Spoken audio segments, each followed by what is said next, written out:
देखिए आप लोग, आज मैं क्लास 10वीं का प्रमेय 6.3 को यूज करने जा रहा। समझिए ना क्या है प्रमेय 6.3 में? यदि एक त्रिभुज की तीनों कोण दूसरे त्रिभुज के तीनों कोण के बराबर हो, या संगत एक त्रिभुज के संगत कोण दूसरे त्रिभुज के संगत कोण के बराबर हो, तो तीनों भुजाएं समानुपाती होती है, अर्थात त्रिभुज समरूप होती है। त्रिभुज समरूप होने का क्या नियम है? या तो संगत कोण बराबर होगा या संगत भुजा समानुपाती होगा, तो ये नियम होगा। यहाँ संगत कोण बराबर दिया हुआ है, तो हमको क्या साबित करना है? संगत भुजा समानुपाती। समझिए ना, यही संगत भुजा दिया रहता तो हमको संगत कोण बराबर करना पड़ता। यहाँ संगत कोण दिया हुआ है, एक त्रिभुज के संगत तीनों संगत कोण दूसरे त्रिभुज के तीनों संगत कोण के बराबर है, तो दोनों त्रिभुज के संगत भुजा समानुपाती होती है। मतलब क्या, यही हमको साबित करना है, त्रिभुज की संगत भुजा समानुपाती होती है। जब ये समानुपाती हो गया, त्रिभुज समरूप हो गया। इसी को क्या बोल रहे थे? ए समरूपता। तो ये देखिए, सबसे पहले हम क्या करेंगे? दो त्रिभुज खींच लेंगे।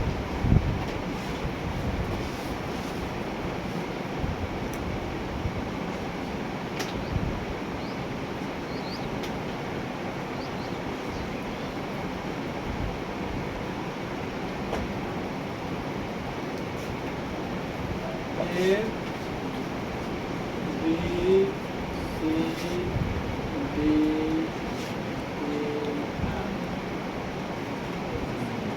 प्रमेय में सबसे पहले क्या लिखा जाता है? दिया है कि, या विशेष प्रतिज्ञा लिखी या कथन प्रतिज्ञा लिखी। इसका मतलब क्या हुआ? प्रमेय में क्या कह रहा है उसी को लिखना है। क्या लिख देंगे? विशेष प्रतिज्ञा। माना कि ABC तथा DEF दो त्रिभुज है, जिसमें दिया है कि,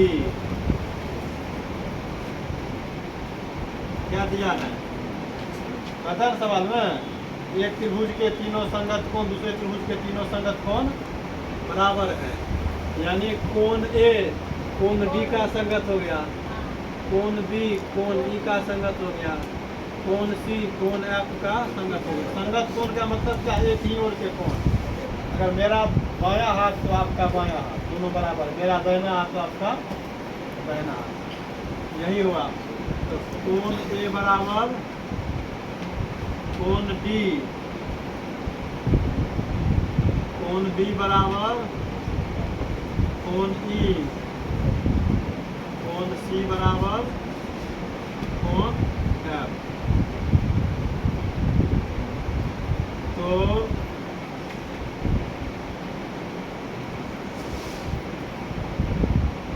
सिद्ध करना है कि, क्या सिद्ध करना है?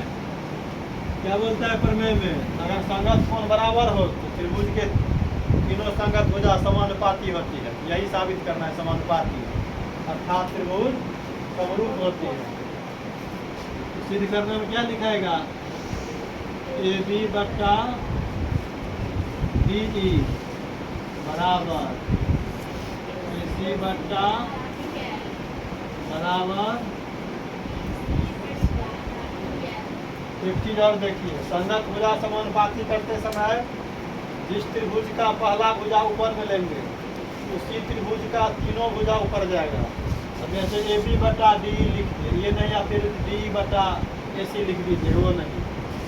इस त्रिभुज का पहला भुजा ऊपर गया है तो तीनों भुजा इसी का ऊपर में जाएगा, इसलिए यही संगत हुआ। अब ये नहीं, इसका ले लिए ऊपर और फिर इसका ले लिए ऊपर, ये नहीं। ए बी बटा डी बराबर ए सी बटा डी है बराबर बी सी बटा ई है, अर्थात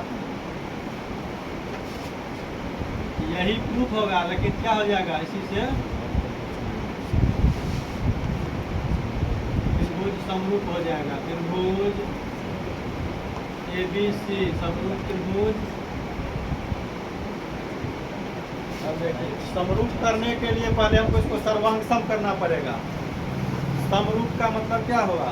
उसका रूप एक जैसा करना। तो रूप एक जैसा करने के पहले अंग ना समान करना पड़ेगा। अब देखिए, अब चलिए हल में।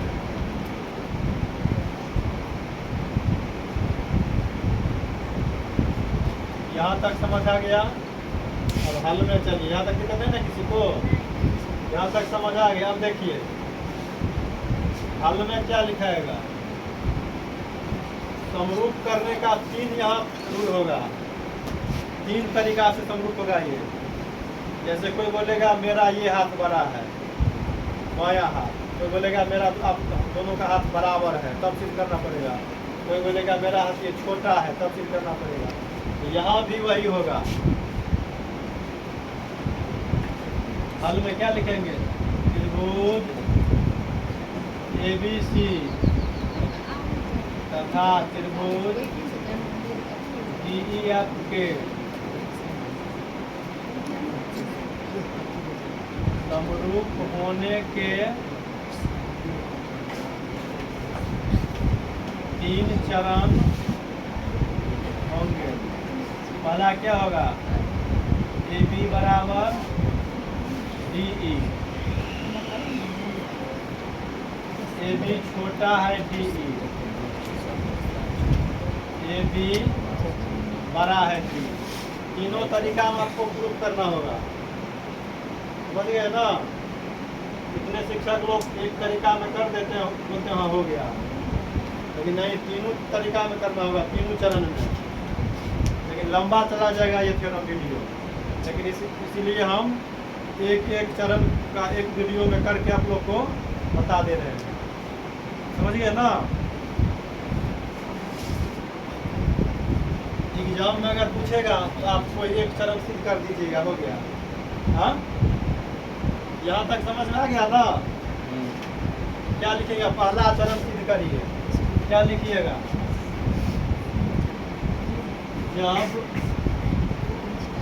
ए बी बराबर डी ई, अगर मान लीजिए आपका ये और ये बराबर है, तीनों कोण बराबर दिया हुआ है, तो कैसे इसको समरूप करिएगा? तो समरूप करने का पहला नियम क्या है? संगत कोण बराबर या संगत भुजा समानुपाती। तो यहाँ संगत कोण तो बराबर दिया हुआ है। ये थ्योरम जो है ए समरूपता ट्रिपल ए, ये तो थ्योरम है, लेकिन इसको साबित करके दिखाना है कि ट्रिपल ए कैसे हुआ। समझ गए ना? संगत कोण बराबर दिया हुआ है, तो संगत भुजा समानुपाती कर देंगे तो हो गया त्रिभुज समरूप। लेकिन तीन बार समरूप करना पड़ेगा। एक बार में जब मान लीजिए बी बराबर डी रहेगा, तब आपको कोई बोल देगा मान लीजिए दोनों बराबर है तो समरूप करिए। कोई बोल देगा ये छोटा है ये बड़ा है, तब समरूप करिए। कोई बोलेगा ये बड़ा है ये छोटा है, तब करिए। तीनों भुजा में से किसी में कर सकते हैं, लेकिन ज़्यादातर इसमें लेके किया जाता है। जब ए बी बराबर डी ई, चलिए त्रिभुज ए बी सी तथा त्रिभुज डी ई एफ में क्या लिखिएगा? कोण ए बराबर कोण बी। ये दिया है ना सवाल में, कोण बी बराबर कोण ई, ये भी दिया है, यही हो गया। और ए बी बराबर डी ई, यहाँ ये हो गया। हाँ, क्या हो जाएगा? त्रिभुज समरूप सर्वांग सम हो जाएगा। त्रिभुज ए बी सी सर्वांग सम त्रिभुज। सर्वांग सम कौन रूल से हुआ? ASA angle side angle side angle angle, यानी ये से क्या होगा, एंगल में कौन, कौन भुजा इसका मतलब साइड में भुजा, एक एंगल में कौन भुजा कौन। सर्वांग सम होने के कितने नियम हैं, 5 नियम है, 9th क्लास में आप लोग पढ़े होंगे। SSS, triple A, SAS, AAS, RHS, 5 नियम है। RHS का मतलब हुआ समकोण त्रिभुज, जो समकोण त्रिभुज दिया रहेगा। R का मतलब क्या होगा, राइट में समकोण। S का मतलब हाइपोटेनस, मतलब कर्व।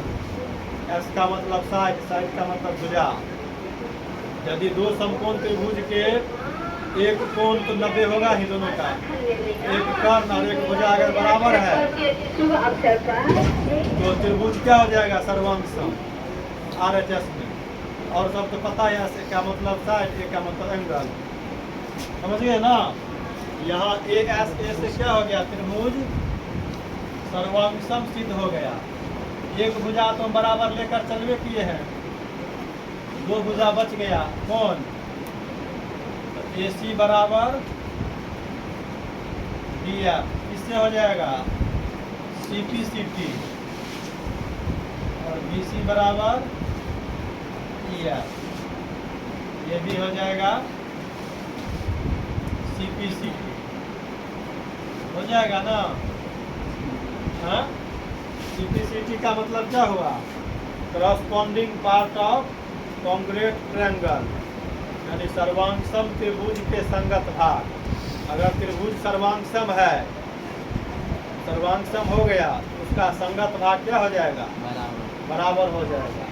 संगत कोण क्या हो जाएगा, बराबर हो जाएगा। अब देखिए AB बराबर D, CP CT है, क्या लिख दीजिएगा, इसको ऐसे लिख सकते हैं ना, AC बटा DF बराबर 1, बटा में लगे तो 1 हो जाएगा ना। अब फिर क्या है, BC बराबर EF, ये भी CP CT से हो जाएगा, तो क्या हो जाएगा, BC बटा EF बराबर 1, और AB बराबर DE तो है ही, इसको भी लिख दीजिए, AB बराबर DE, सब पहले ही ना ये रूल से ही, ये भी लिख दीजिए, AB बराबर DE,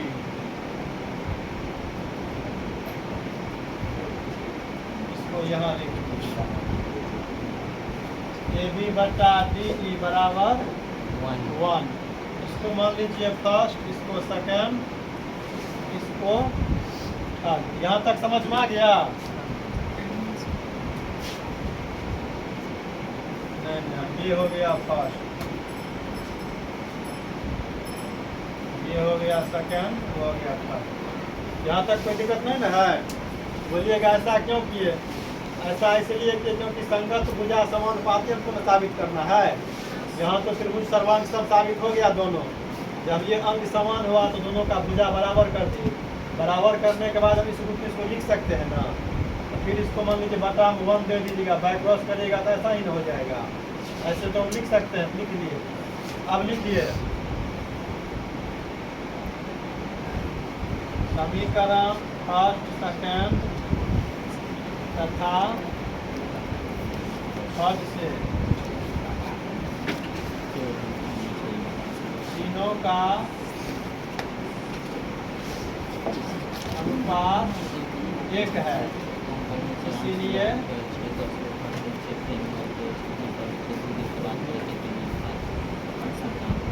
AB बटा